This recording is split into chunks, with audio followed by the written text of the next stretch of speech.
जय गुरु जी। 8वां अध्याय, ब्रह्मा जी का अभिमान भंग। नंदिकेश्वर बोले, महादेव क्रोधित हुए। उन्होंने अपने त्रिनेत्र तीसरी आंख से भैरव को प्रकट किया और उन्हें आज्ञा दी कि वे तलवार से ब्रह्मा जी को दंड दें। आज्ञा पाते ही भैरव ने ब्रह्मा जी के बाल पकड़ लिए और उनका 5वां सिर काट दिया। ब्रह्मा जी डर के मारे कांपने लगे। उन्होंने भैरव के चरण पकड़ लिए तथा क्षमा मांगने लगे। इसे देखकर श्री विष्णु ने भगवान शिव से प्रार्थना की कि आपकी कृपा से ही ब्रह्मा जी का 5वां सिर मिला था, अतः आप इन्हें क्षमा कर दें। तब शिव जी की आज्ञा पाकर ब्रह्मा जी को भैरव ने छोड़ दिया। शिव जी ने कहा, तुमने प्रतिष्ठा और ईश्वरत्व को दिखाने के लिए छल किया है, इसलिए मैं तुम्हें श्राप देता हूँ कि तुम सत्कार, स्थान व उत्सव से विहीन रहोगे। ब्रह्मा जी को अपनी गलती का पछतावा हो चुका था। उन्होंने भगवान शिव के चरण पकड़कर क्षमा मांगी और निवेदन किया कि वे उनका 5वां सिर पुनः प्रदान करें। महादेव जी ने कहा, जगत की स्थिति को बिगाड़ने से बचाने के लिए पापी को दंड अवश्य देना चाहिए ताकि लोक मर्यादा बनी रहे। मैं तुम्हें वरदान देता हूँ कि तुम गणों के आचार्य कहलाओगे और तुम्हारे बिना यज्ञ पूर्ण ना होंगे। फिर उन्होंने केतकी से पुष्प से कहा, अरे दुष्ट केतकी पुष्प, अब तुम मेरी पूजा के अयोग्य रहोगे। तब केतकी पुष्प बहुत दुखी हुआ और उनके चरणों में गिरकर माफी मांगने लगा। तब महादेव जी ने कहा, मेरा वचन तो झूठा नहीं हो सकता, इसलिए तू मेरे भक्तों के योग्य होगा। इस प्रकार तेरा जन्म सफल हो जाएगा। 9वां अध्याय, लिंग पूजन का महत्व। नंदिकेश्वर कहते हैं, ब्रह्मा और विष्णु भगवान शिव को प्रणाम कर चुपचाप उनके दाएं बाएं भाग से खड़े हो गए। उन्होंने पूजनीय महादेव जी को श्रेष्ठ आसन पर बैठाकर पवित्र वस्तुओं से उनका पूजन किया। दीर्घकाल तक स्थिर रहने वाली वस्तुओं को पुष्प वस्तु तथा अल्पकाल तक टिकने वाली वस्तुओं को प्राकृतिक वस्तु कहा जाता है। हार, नुपुर, केयूर, किरीट, मणिमय कुंडल, यज्ञोपवीत, उत्तरीय वस्त्र, पुष्पमाला, रेशमी वस्त्र, हार, मुद्रिका, पुष्प, तांबूल, कपूर, चंदन एवं अगुर का अनुलेप, धूप, द्वीप, श्वेत शस्त्र, व्यंजन, ध्वजा, चबर तथा अनेक दिव्य उपहारों द्वारा जिनका वैभव वाणी और मन की पहुंच से परे था, जो केवल परमात्मा के योग्य थे, उन्होंने ब्रह्मा और विष्णु ने अपने स्वामी महेश्वर का पूजन किया, जिनसे प्रसन्न होकर भगवान शिव ने दोनों देवताओं को मुस्कुराकर कहा, पुत्रों, आज मैं तुम्हारा द्वारा दी गई पूजा से बहुत प्रसन्न हूँ। इसी कारण यह दिन परम पवित्र और महान होगा। यह तिथि शिवरात्रि के नाम से प्रसिद्ध होगी और मुझे परम प्रिय होगी। इस दिन जो मनुष्य मेरे लिंग अर्थात निराकार रूप की या मेरी मूर्ति अर्थात साकार रूप का दिन रात निराहार रहकर अपनी शक्ति के अनुसार निश्चल भाव से यथोचित पूजा करेगा, वह मेरा परम प्रिय भक्त होगा। पूरे विश्व भर निरंतर मेरी पूजा करने पर जो फल मिलता है, वह फल शिवरात्रि को मेरा पूजन करने मनुष्य तत्काल प्राप्त कर लेगा। जैसे पूर्ण चंद्रमा का उदय समुद्र की वृद्धि का अवसर है, उसी प्रकार शिवरात्रि की तिथि मेरे धर्म और वृद्धि का समय है। इस तिथि को मेरी स्थापना का मंगलमय उत्सव होना चाहिए। मैं मार्गशीर्ष मास में आद्रा नक्षत्र से युक्त पूर्णमासी या प्रतिपदा को ज्योतिर्मय स्तंभ के रूप में प्रकट हुआ था। इस दिन को भी मनुष्य पार्वती सहित मेरा दर्शन करता है, अर्थात मेरी मूर्ति या लिंग की झांकी निकालता है। वह मेरे लिए कार्तिकेय से भी अधिक प्रिय है। इस शुभ दिन मेरे दर्शन मात्र से पूरा फल प्राप्त होता है। यदि दर्शन के साथ मेरा पूजन भी किया जाए तो इतना अधिक फल प्राप्त होता है कि वाणी द्वारा उसका वर्णन नहीं किया जा सकता। लिंग रूप में प्रकट होकर मैं बहुत बड़ा हो गया हूँ, अतः लिंग के कारण यह भूतल लिंग स्थान के नाम से भी प्रसिद्ध हुआ। जगत के लोग इसका दर्शन और पूजन कर सकें, इसके लिए यह अनादि और अनंत ज्योति स्तंभ अथवा ज्योतिर्मय लिंग अत्यंत छोटा हो जाएगा। यह लिंग सब प्रकार तथा भोग और मोक्ष का एकमात्र साधन है। इसका दर्शन, स्पर्श और ध्यान प्राणियों को जन्म और मृत्यु के कष्ट से छुड़ाने वाला है। शिवलिंग के यहाँ प्रकट होने के कारण यह स्थान अरुणाचल नाम से प्रसिद्ध होगा तथा यहाँ बड़े बड़े तीर्थ प्रकट होंगे। इस स्थान पर रहने या मरने से जीवों को मोक्ष प्राप्त होगा। मेरे 2 रूप हैं, साकार और निराकार। पहले मैं स्तंभ रूप में प्रकट हुआ, फिर अपने साक्षात रूप में। ब्रह्म भाव मेरा निराकार रूप है तथा महेश्वर भाव मेरा साक्षात रूप है। ये दोनों ही मेरे सिद्ध रूप हैं। मैं ही पर ब्रह्म परमात्मा हूँ। जीवों पर अनुग्रह करना मेरा कार्य है। मैं जगत की वृद्धि करने वाला होने के कारण ब्रह्म कहलाता हूँ। सर्वत्र स्थित होने के कारण मैं ही सबकी आत्मा हूँ। सग्र से लेकर अनुग्रह तक जो जगत संबंधी 5 कृत्य हैं, वे सदा ही मेरे हैं। मेरी ब्रह्म रूपता का बोध कराने के लिए पहले लिंग प्रकट हुआ, फिर अज्ञात ईश्वरत्व का साक्षात्कार कराने के लिए मैं जगदीश्वर रूप में प्रकट हो गया। मेरा सकल रूप मेरे ईश्वरत्व का और निष्कल रूप मेरे ब्रह्म स्वरूप का बोध कराता है। मेरे लिंग मेरा स्वरूप है और मेरे समीप्य की प्राप्ति कराने वाला है। मेरे लिंग की स्थापना करने वाले मेरे उपासक मेरी समानता की प्राप्ति हो जाती है तथा मेरे साथ एकत्व का अनुभव करता हुआ संसार सागर से मुक्त हो जाता है। वह जीते जी परमानंद की अनुभूति करता हुआ शरीर को त्याग कर शिवलोक को प्राप्त होता है, अर्थात मेरा ही स्वरूप हो जाता है। मूर्ति की स्थापना लिंग की अपेक्षा गौण है। यह उन भक्तों के लिए है जो शिव तत्व के अनुशीलन में सक्षम नहीं है। 10वां अध्याय, प्रणव एवं पंचाक्षर मंत्र की महत्ता। ब्रह्मा और विष्णु ने पूछा, प्रभु, सृष्टि आदि 5 कृत्यों के लक्षण क्या हैं? यह हम दोनों को बताइए। भगवान शिव बोले, मेरे कर्तव्य को समझना अत्यंत गहन है, तथापि मैं कृपा पूर्वक तुम्हें बता रहा हूँ।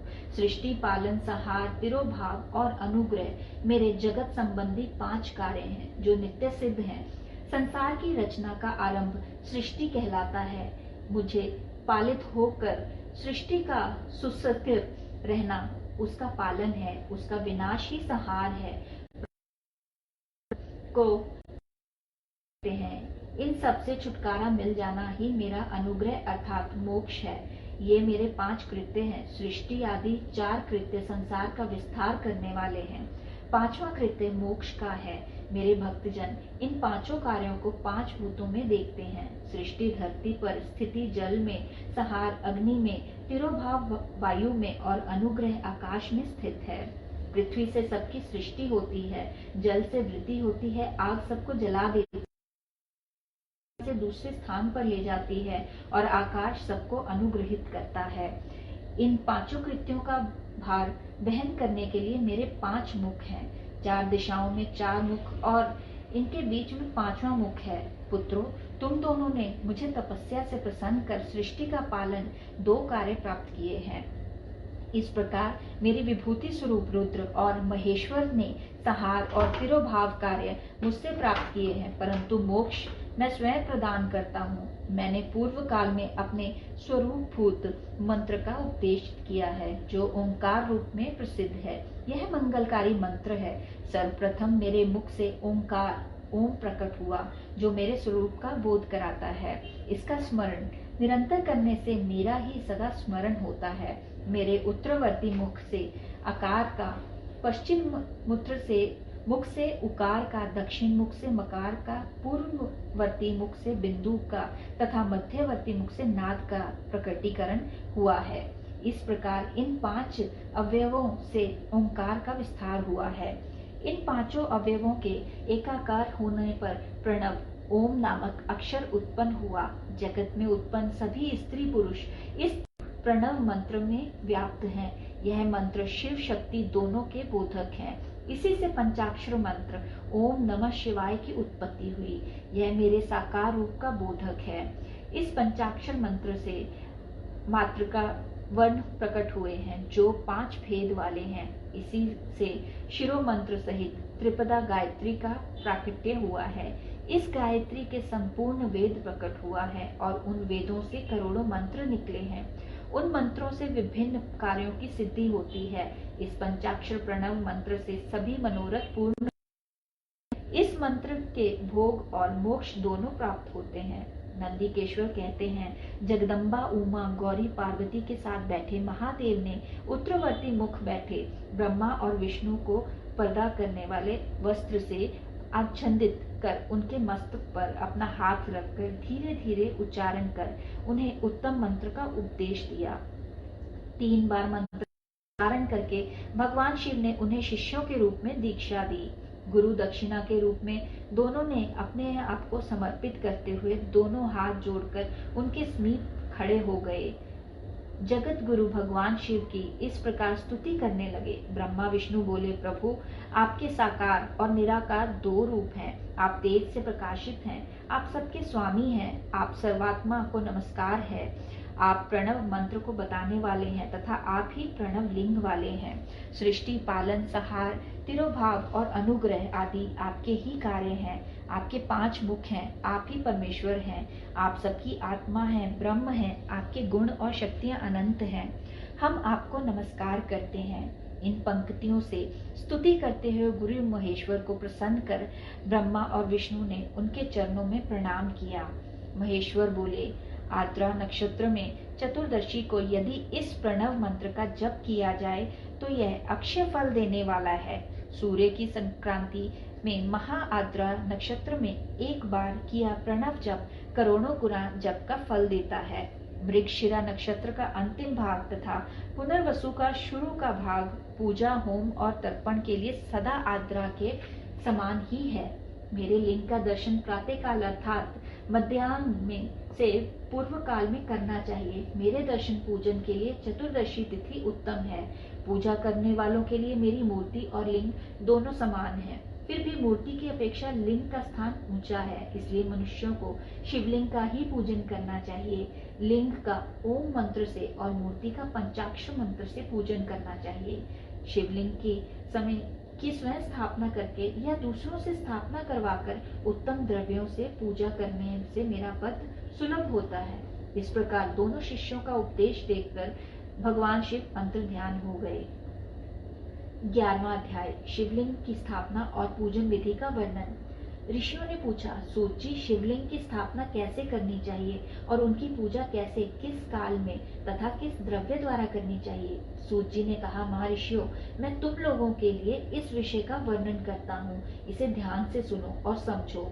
अनुकूल एवं शुभ समय में किसी पवित्र तीर्थ में, नदी के तट पर ऐसी जगह पर शिवलिंग की स्थापना करनी चाहिए जहाँ रोज पूजन कर सकें। पार्थिव द्रव्य से, जलमय द्रव्य से अथवा तेजस द्रव्य से पूजन करने से उपासक को पूजन का पूरा फल प्राप्त होता है। शुभ लक्षणों में पूजा करने पर यह तुरंत फल देने वाला है।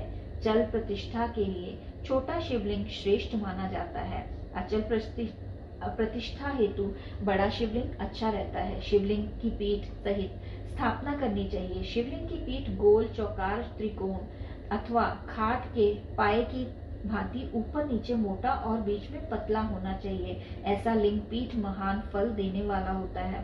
पहले मिट्टी अथवा लोहे से शिवलिंग का निर्माण करना चाहिए। जिस द्रव्य से लिंग का निर्माण हो उसी से उसका पीठ बनाना चाहिए। यही अचल प्रतिष्ठा वाले शिवलिंग की विशेषता है। चल प्रतिष्ठा वाले शिवलिंग में लिंग व प्रतिष्ठा एक ही तत्व से बनानी चाहिए। लिंग की लंबाई स्थापना करने वाले मनुष्य की 12 अंगुल से बराबर होनी चाहिए। इससे कम होने पर फल की कम प्राप्ति होती है, परंतु 12 अंगुल से लंबाई अधिक भी हो सकती है। चल लिंग में लंबाई स्थापना करने वाले के लिए 1 अंगुल के बराबर होनी चाहिए, उससे कम नहीं। यजमान को चाहिए कि पहले वह शिल्प शास्त्र के अनुसार देवालय बनवाए तथा उसमें सभी देवगणों की मूर्ति स्थापित करे। देवालय का गर्भगृह सुंदर, सुदृढ़ और स्वच्छ होना चाहिए। उसमें पूर्व और पश्चिम में 2 मुख्य द्वार हों जहाँ शिवलिंग की स्थापना करनी हो। उस स्थान के गर्त में नीलम, लाल वैदुर्य, श्याम, मरकत, मोती, मूंगा, गोमेद और हीरा, इन 9 रत्नों को वैदिक मंत्रों के साथ छोड़ें। 5 वैदिक मंत्रों द्वारा 5 स्थानों से पूजन करके अग्नि में आहुति दें और परिवार सहित मेरी पूजा करके आचार्य को धन के साथ भाई बंधुओं को मनचाही वस्तु से संतुष्ट करें। याचकों को सुवर्ण ग्रह एवं भू संपत्ति तथा गाय आदि प्रदान करें। स्थावर जंगम सभी जीवों को यत्न पूर्वक संतुष्ट कर एक गड्ढे में सुवर्ण तथा 9 प्रकार के रत्न भरकर वैदिक मंत्रों का उच्चारण करके परम कल्याणकारी महादेव जी का ध्यान करें। तत्पश्चात नाद घोष से युक्त महामंत्र ओंकार ओम का उच्चारण करके गड्ढे में पीठ युक्त शिवलिंग की स्थापना करें। वहां परम सुंदर मूर्ति की भी स्थापना करनी चाहिए तथा भूमि संस्कार की रीति जिस प्रकार शिवलिंग के लिए की गई है उसी प्रकार मूर्ति की प्रतिष्ठा भी करनी चाहिए। मूर्ति की स्थापना अर्थात प्रतिष्ठा पंचाक्षर मंत्र से करनी चाहिए। मूर्ति को 12 से भी लिया जा सकता है, परंतु वह साधु पुरुषों द्वारा पूजित हो। इस प्रकार शिवलिंग व मूर्ति द्वारा की गई महादेव की पूजा शिव पद प्रदान करने वाली है। स्थावर और जंगम से लिंग भी 2 तरह का हो गया है। वृक्ष लता आदि को स्थावर लिंग कहते हैं और कृम कीट आदि को जंगम लिंग। स्थावर लिंग को सींचना चाहिए तथा जंगम लिंग को आहार एवं जल देकर तृप्त करना चाहिए। यूं चराचर जीवों को भगवान शंकर का प्रतीक मानकर उनका पूजन करना चाहिए। इस तरह महालिंग की स्थापना करके विविध उपचारों द्वारा उसका रोज पूजन करें तथा देवालय के पास ध्वजारोहण करें। शिवलिंग साक्षात शिव का पद प्रदान करने वाला है। आह्वान, आसन, अर्घ्य, पाद्य, पादांग, आचमन, स्नान, वस्त्र, यज्ञोपवीत, गंध, पुष्प, धूप, द्वीप, नैवेद्य, तांबूल समर्पण, निराजन, नमस्कार और विसर्जन, ये 16 उपचार हैं। इनके द्वारा पूजन करें। इस तरह किया गया भगवान शिव का पूजन शिव पद की प्राप्ति कराने वाला है। सभी शिवलिंगों की स्थापना के उपरांत चाहे वे मनुष्य द्वारा स्थापित, ऋषियों या देवताओं द्वारा अथवा अपने आप प्रकट हुए हों, सभी का उपयुक्त विधि से पूजन करना चाहिए, तभी फल प्राप्त होता है। उसकी परिक्रमा और नमस्कार करने से शिव पद की प्राप्ति होती है। शिवलिंग का मंत्र का उच्चारण मन की शुद्धि करता है। नाद और बिंदु से युक्त ओंकार को कुछ विद्वान सम्मान प्रणव कहते हैं। प्रतिदिन 10,000 पंचाक्षर मंत्र का जाप अथवा दोनों संध्याओं को 1 सहस्त्र मंत्र का जाप शिव पद की प्राप्ति कराने वाला है। सभी ब्राह्मणों के लिए प्रणव से युक्त पंचाक्षर मंत्र आदि फलदायक है। कलश से किया स्नान, मंत्र की दीक्षा, मातृकाओं का न्यास, सत्य से पवित्र अंतकरण, ब्राह्मण तथा ज्ञानी गुरु सभी को उत्तम माना गया है। पंचाक्षर मंत्र का 5 करोड़ जाप करने से मनुष्य भगवान शिव के समान हो जाता है।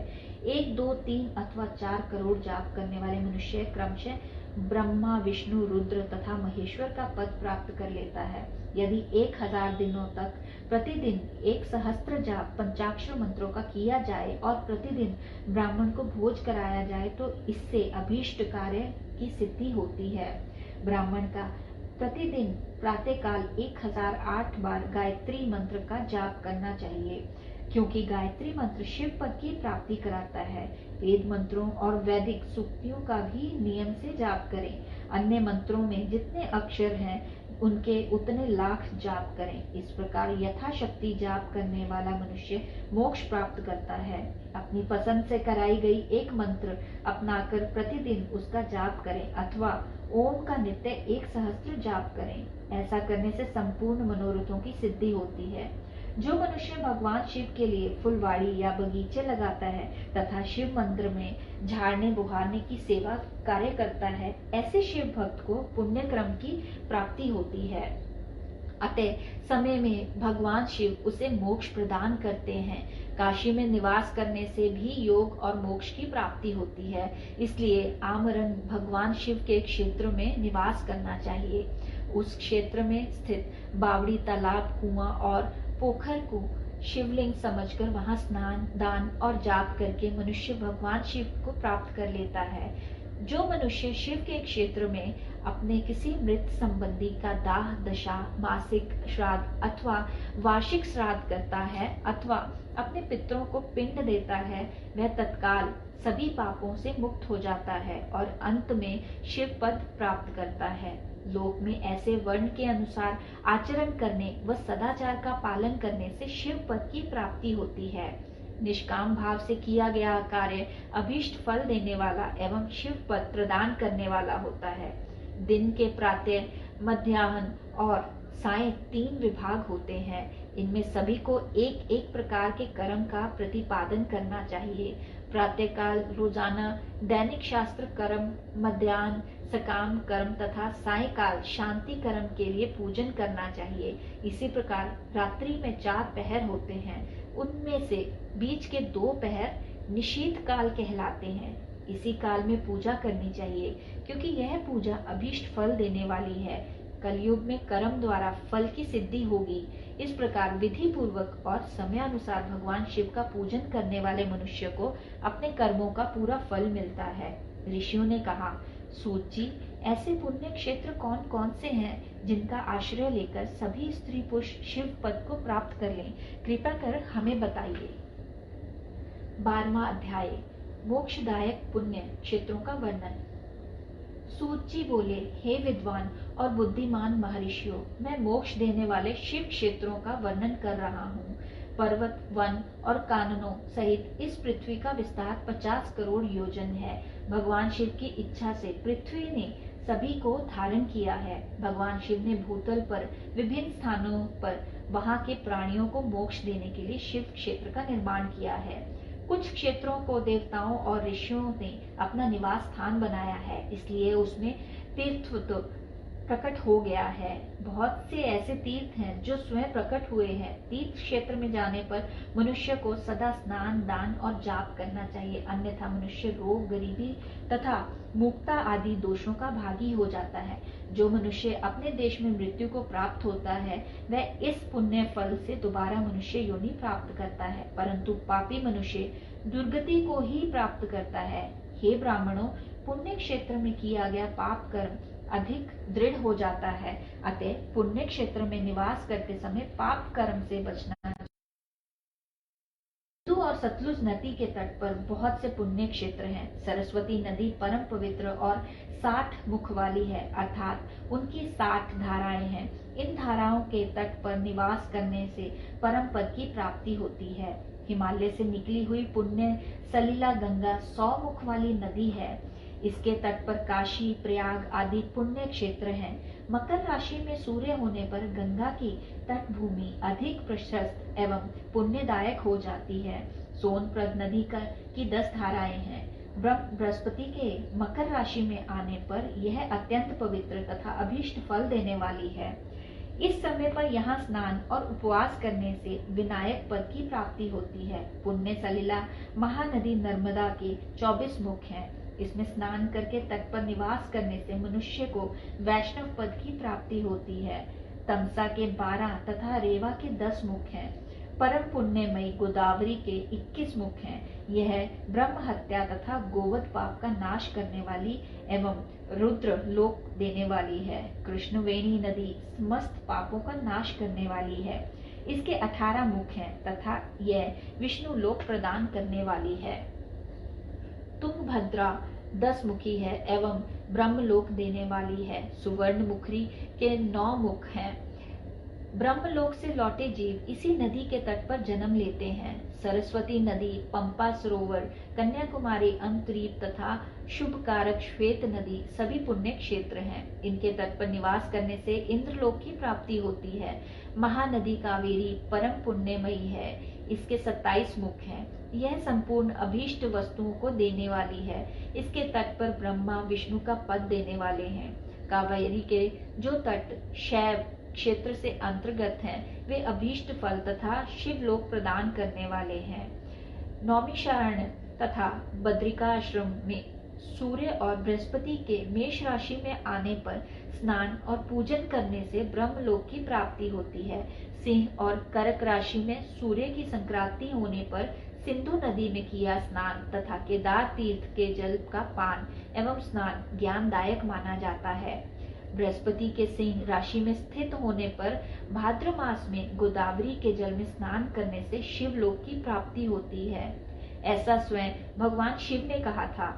सूर्य और बृहस्पति से कन्या राशि में स्थित होने पर यमुना और सोनभद्र में स्नान से धर्मराज और गणेश लोक में महान भोग की प्राप्ति होती है। ऐसी महर्षियों की मान्यता है।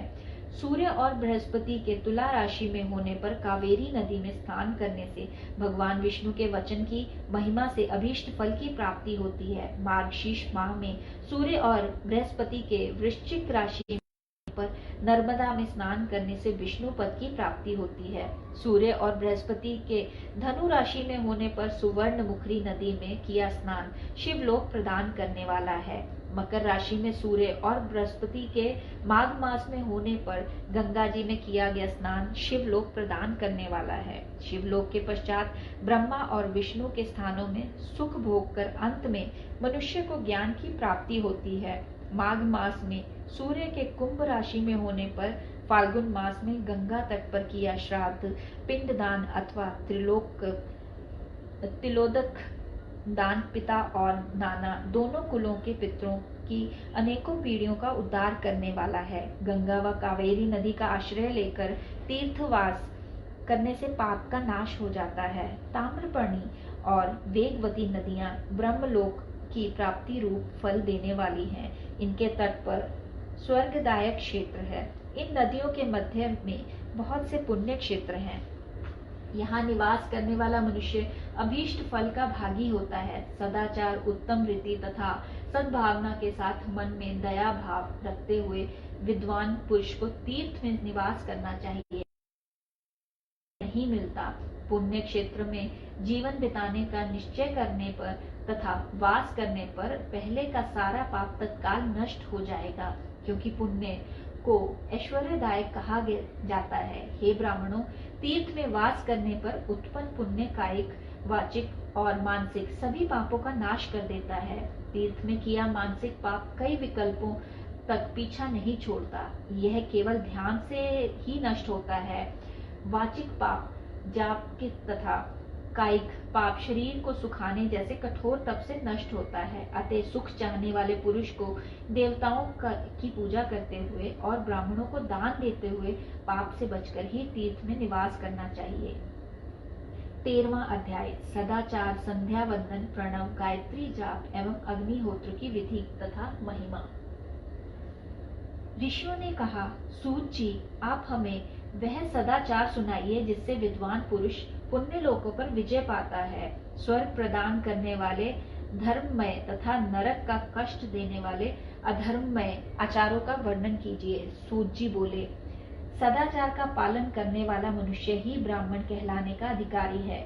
वेदों के अनुसार आचार का पालन करने वाले एवं वेद के अभ्यासी ब्राह्मण को विप्र कहते हैं। सदाचार, वेदाचार तथा विद्या गुणों से युक्त होने पर उसे द्विज कहते हैं। वेदों का कम आचार तथा कम अध्ययन करने वाले एवं राजा के पुरोहित अथवा सेवक ब्राह्मण को क्षत्रिय ब्राह्मण कहते हैं।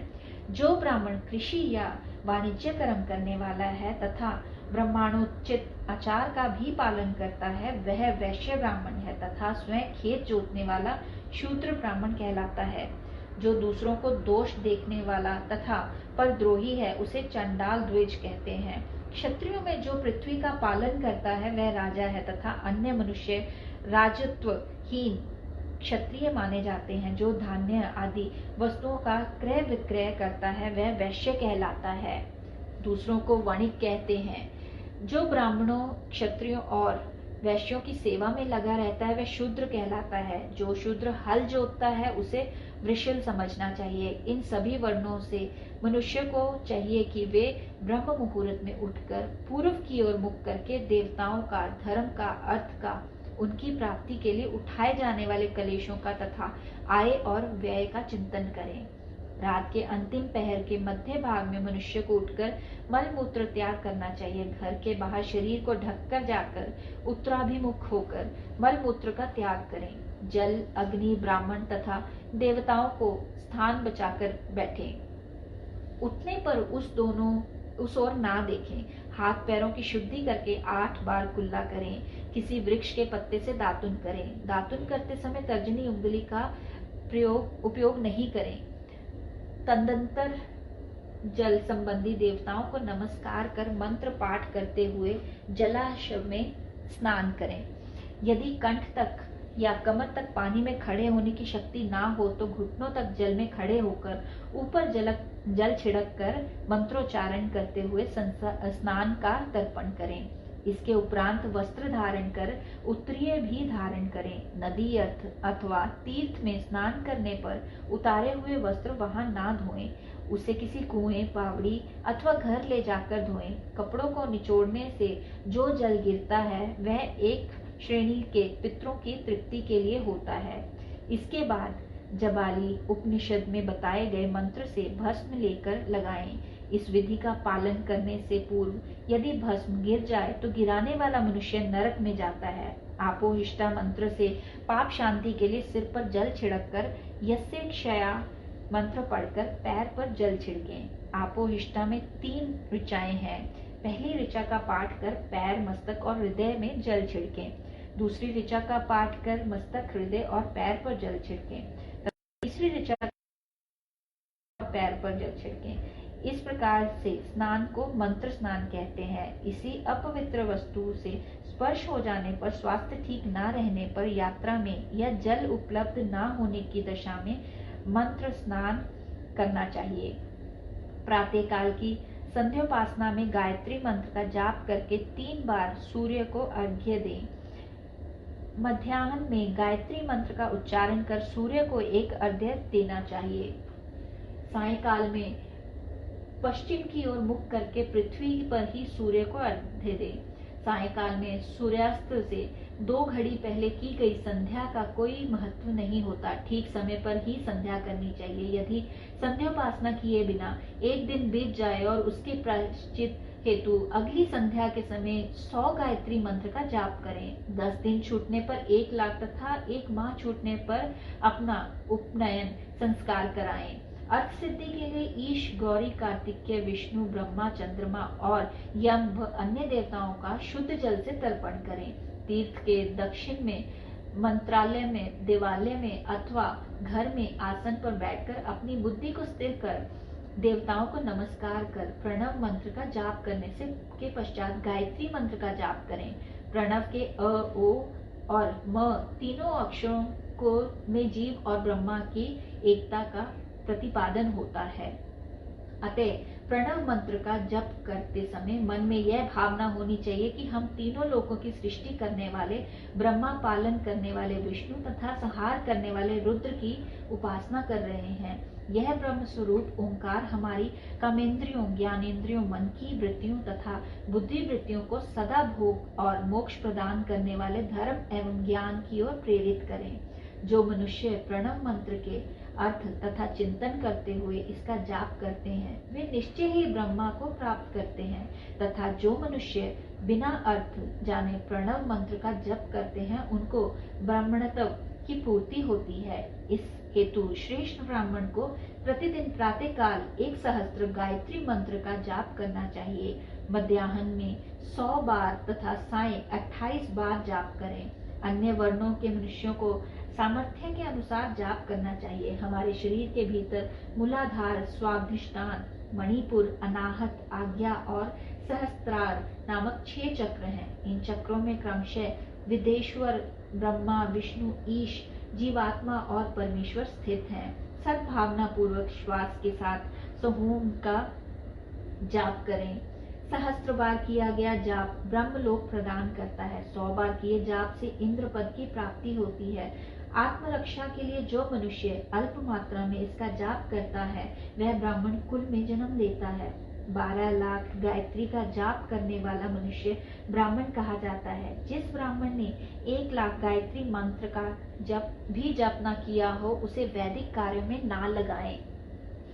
यदि एक दिन उल्लंघन हो जाए तो अगले दिन उसके बदले में उतने अधिक मंत्रों का जाप करना चाहिए। ऐसा करने से दोषों को शांति होती है, धर्म से अर्थ की प्राप्ति होती है, अर्थ से भोग सुलभ होता है, भोग से वैराग्य की संभावना होती है, धर्म पूर्वक उपार्जित धन से भोग प्राप्त होता है, उससे भोगों के प्रति आसक्ति उत्पन्न होती है। मनुष्य धर्म से धन पाता है एवं तपस्याओं से दिव्य रूप प्राप्त करता है। कामनाओं का त्याग करने से अंतःकरण की शुद्धि होती है, उस शुद्धि से ज्ञान का उदय होता है। सतयुग में तप तथा कलयुग में दान को धर्म का अच्छा साधन माना गया है। सतयुग में ध्यान से, त्रेता में तपस्या से और द्वापर में यज्ञ करने से ज्ञान की सिद्धि होती है, परंतु कलयुग में प्रतिमा की पूजा से ज्ञान लाभ होता है। अधर्म हिंसात्मक और दुख देने वाला है, धर्म से सुख व अभुदय की प्राप्ति होती है। दुराचार से दुख तथा सदाचार से सुख मिलता है। अतः भोग और मोक्ष की सिद्धि के लिए अर्जन करना चाहिए। किसी ब्राह्मण को 100 वर्ष के जीवन निर्वाह की सामग्री देने पर ही ब्रह्मलोक की प्राप्ति होती है। एक सहस्त्र चंद्रयान व्रत का अनुष्ठान ब्रह्मलोकदायक माना जाता है। दान देने वाला पुरुष जिस देवता के सामने रखकर दान करता है, अर्थात जिस देवता को वह दान द्वारा प्रसन्न करना चाहता है, उसी देवता का लोक उसे प्राप्त होता है। धनहीन पुरुष तपस्या कर अक्षय सुख को प्राप्त कर लेते हैं। ब्राह्मण को दान ग्रहण कर तथा यज्ञ करके धन का अर्जन करना चाहिए। क्षत्रिय बाहुबल से तथा वैश्य कृषि एवं गोरक्षा से धन का उपार्जन करें। इस प्रकार न्याय से उपार्जित धन को दान करने से दाता को ज्ञान की सिद्धि प्राप्त होती है एवं ज्ञान से ही मोक्ष की प्राप्ति सुलभ होती है। गृहस्थ मनुष्यों को धन धान्य आदि सभी वस्तुओं का दान करना चाहिए। जिसके अन्न को खाकर मनुष्य तथा श्रावण तथा सदकर्म का पालन करता है तो उसका आधा फल दाता को मिलता है। दान लेने वाले मनुष्य को दान में प्राप्त वस्तु का दान तथा तपस्या द्वारा पाप की शुद्धि करनी चाहिए। उसे अपने धन की 3 भाग करने चाहिए, एक धर्म के लिए, दूसरा वृद्धि के लिए एवं तीसरा उपभोग के लिए। धर्म के लिए रखे धन से नित्य नैमित्तिक और इच्छित कार्य करें। वृद्धि के लिए रखे धन से ऐसा व्यापार करें जिससे धन की प्राप्ति हो तथा उपभोग के धन से पवित्र भोग भोगें। खेती से प्राप्त धन का 10वां भाग दान कर दें, इससे पाप की शुद्धि होती है। वृद्धि के लिए किए गए व्यापार से प्राप्त धन का 6वां भाग दान देना चाहिए। विद्वान को चाहिए कि वे दूसरों के दोषों का बखान ना करे। ब्राह्मण भी दोषवश दूसरों के सुने या देखे हुए छिद्र को कभी प्रकट ना करे। विद्वान पुरुष ऐसी बात ना कहे जो समस्त प्राणियों के हृदय में रोष पैदा करने वाली हो। दोनों संध्याओं के समय अग्नि को विधि पूर्वक दी हुई आहुति से संतुष्ट करें। चावल, धान्य, घी, फल, कंद तथा हविष्य के द्वारा थाली पाक बनाए तथा यथोचित रीति से सूर्य और अग्नि को अर्पित करें। यदि दोनों समय अग्निहोत्र करने में असमर्थ हो तो संध्या के समय जाप और सूर्य की वंदना कर लें। आत्मज्ञान की इच्छा रखने वाले तथा धनी पुरुषों को इस प्रकार उपासना करनी चाहिए। जो मनुष्य सदा ब्रह्म यज्ञ करते हैं, देवताओं की पूजा, अग्नि पूजा और गुरु पूजा प्रतिदिन करते हैं तथा ब्राह्मणों को भोजन तथा दक्षिणा देते हैं, वे स्वर्ग लोक के भागी होते हैं। 14वां अध्याय अग्नि यज्ञ, देव यज्ञ और ब्रह्म यज्ञ का वर्णन। ऋषियों ने कहा, प्रभु अग्नि यज्ञ, देव यज्ञ और ब्रह्म यज्ञ का वर्णन करके हमें कृतार्थ करें। सूत जी बोले, महर्षियों, गृहस्थ पुरुषों के लिए प्रातः और सायकाल अग्नि में 2 चावल और दिव्य की आहुति ही अग्नि यज्ञ है। ब्रह्मचारियों के लिए समिधा का दान ही अग्नि यज्ञ है, अर्थात अग्नि में सामग्री की आहुति देना उनके लिए अग्नि यज्ञ है।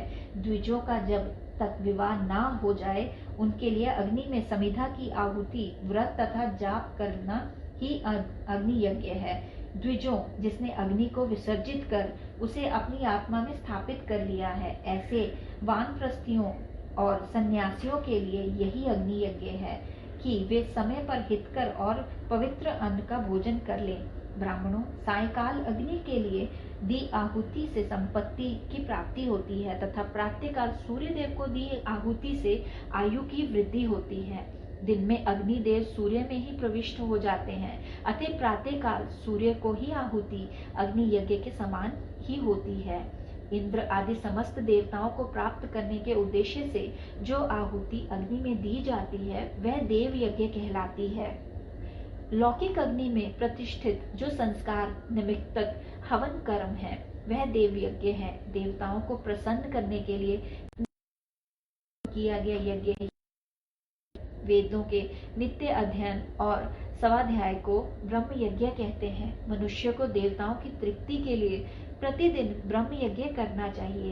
प्रातःकाल और सायकाल को ही इसे किया जा सकता है। अग्नि के बिना देव यज्ञ कैसे होता है, इसे श्रद्धा और आदर से सुनो। सृष्टि के आरंभ में सर्वज्ञ और सर्वसमर्थ महादेव शिव जी ने समस्त लोगों के उपकार के लिए वारों की कल्पना की। भगवान शिव संसार रूपी रोग को दूर करने के लिए वैद्य हैं, सबके ज्ञाता तथा समस्त औषधियों के औषध हैं। भगवान शिव ने सबसे पहले अपने वार की रचना की जो आरोग्य प्रदान करने वाला है। तत्पश्चात अपनी माया शक्ति का वार बनाया जो संपत्ति प्रदान करने वाला है।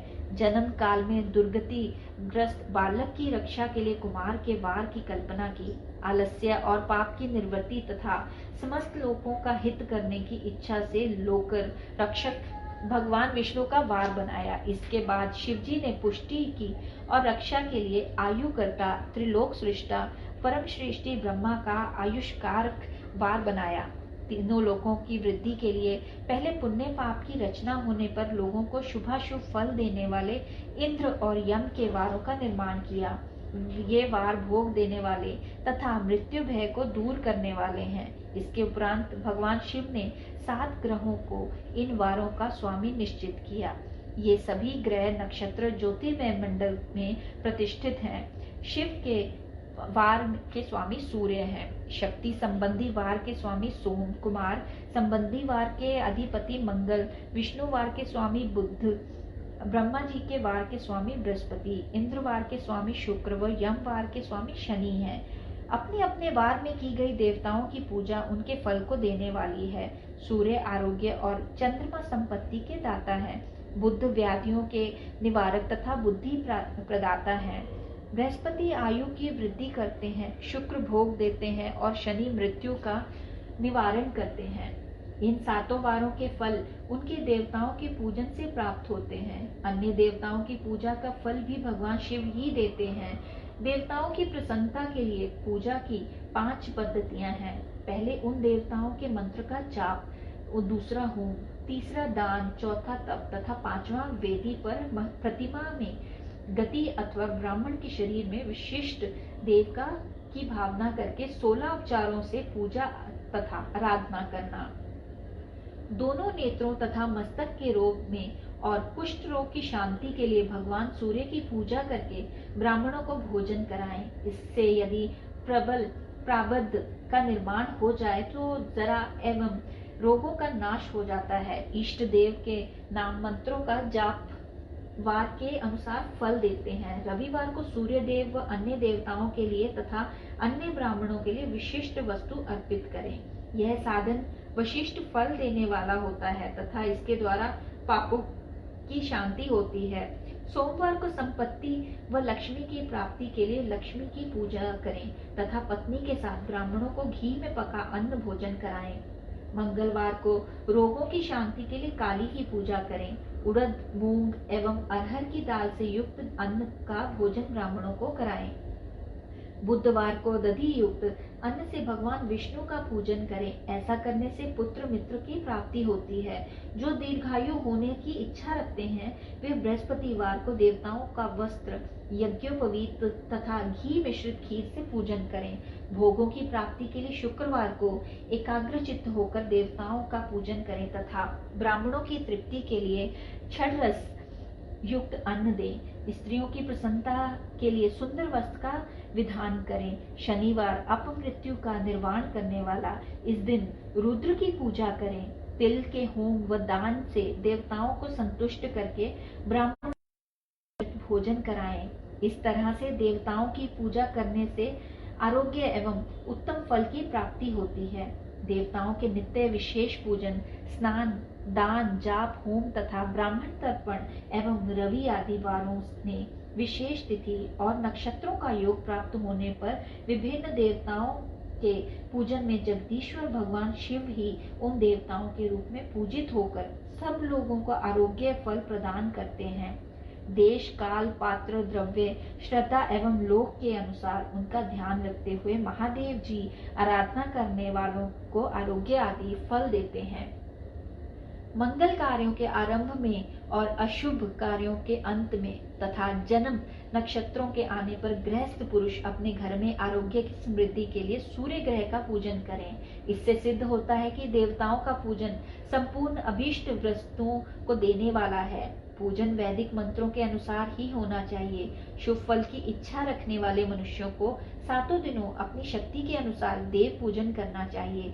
निर्धन मनुष्य तपस्या व व्रत आदि से तथा धनी धन के द्वारा देवी देवताओं की आराधना करे। जो मनुष्य श्रद्धा पूर्वक इस तरह के धर्म का अनुष्ठान करता है वह पुण्य लोक में अनेक प्रकार के फल भोग कर पुनः इस पृथ्वी पर जन्म ग्रहण करता है।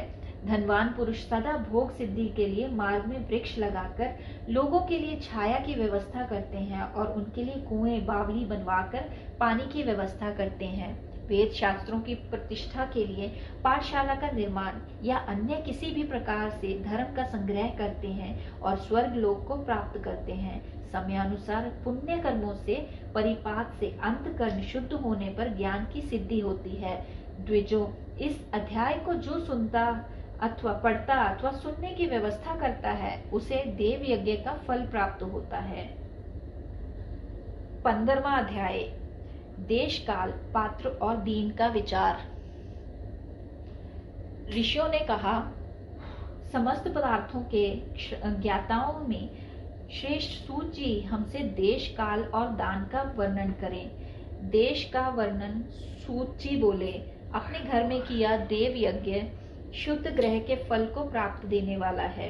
गौशाला का स्थान घर में किए गए देव यज्ञ से 10 गुना जबकि जलाशय का तट गौशाला से 10 गुना है एवं जहाँ तुलसी बेल और पीपल वृक्ष का मूल हो वह स्थान जलाशय तट से भी 10 गुना महत्व देने वाला है।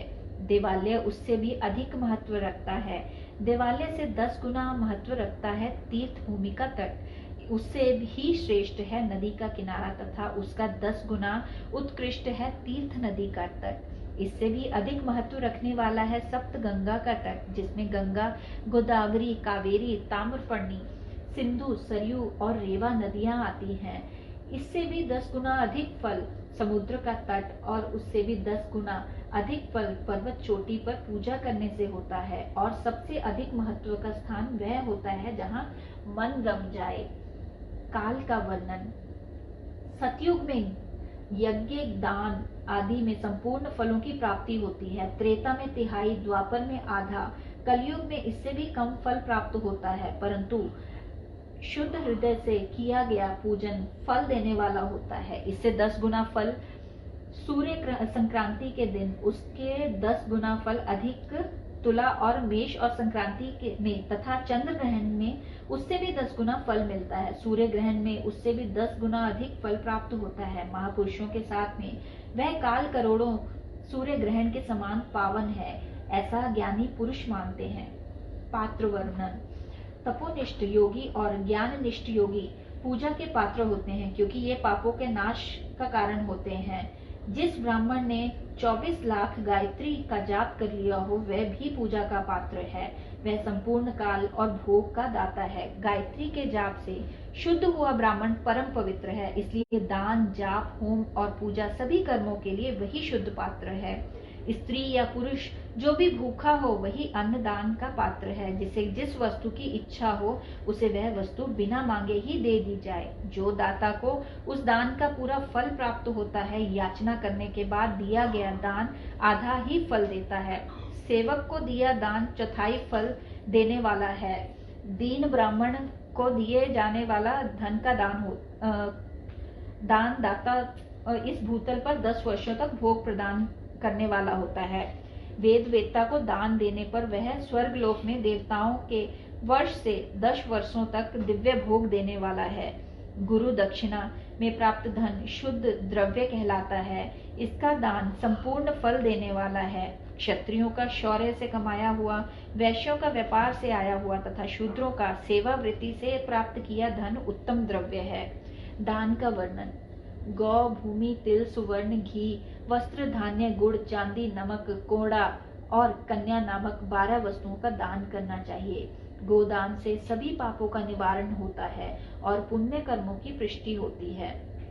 भूमि का दान प्रलोक में आश्रय देने वाला होता है। तिल का दान बल देने वाला तथा मृत्यु का निवारक होता है। सुवर्ण का दान वीर्यदायक और घी का दान पुष्टिकारक होता है। वस्त्र का दान आयु की वृद्धि करता है। धान्य का दान करने से अन्न और धन की समृद्धि होती है। गुड़ का दान मधुर भोजन की प्राप्ति कराता है। चांदी के दान से वीर्य की वृद्धि होती है। लवण के दान से शररस भोजन की प्राप्ति होती है कोड़ा का कुष्ठमांड के दान को पुष्टिदायक माना जाता है। कन्या का दान आजीवन भोग देने वाला होता है। जिन वस्तुओं से श्रवण आदि इंद्रियों की तृप्ति होती है उनका सदा दान करें। वेद और शास्त्र को गुरुमुख से ग्रहण करके कर्मों का फल अवश्य मिलता है। इसे ही उच्च कोटि की आस्तिकता कहते हैं। भाई बंधु अथवा राजा के भय से जो आसक्ति होती है वह निम्न श्रेणी की होती है। जिस मनुष्य के पास धन का अभाव है वह वाणी और कर्म द्वारा पूजन करे। तीर्थ यात्रा और व्रत को शारीरिक पूजन माना जाता है। तपस्या और दान मनुष्य को सदा करने चाहिए। देवताओं की तृप्ति के लिए जो कुछ दान किया जाता है वह सब प्रकार के भोग प्रदान करने वाला है। इससे इस लोक और प्रलोक में उत्तम जन्म और सदा सुलभ होने वाला भोग प्राप्त होता है। ईश्वर को सब कुछ समर्पित करने एवं बुद्धि से यज्ञ व दान करने से मोक्ष की प्राप्ति होती है। जय गुरु जी।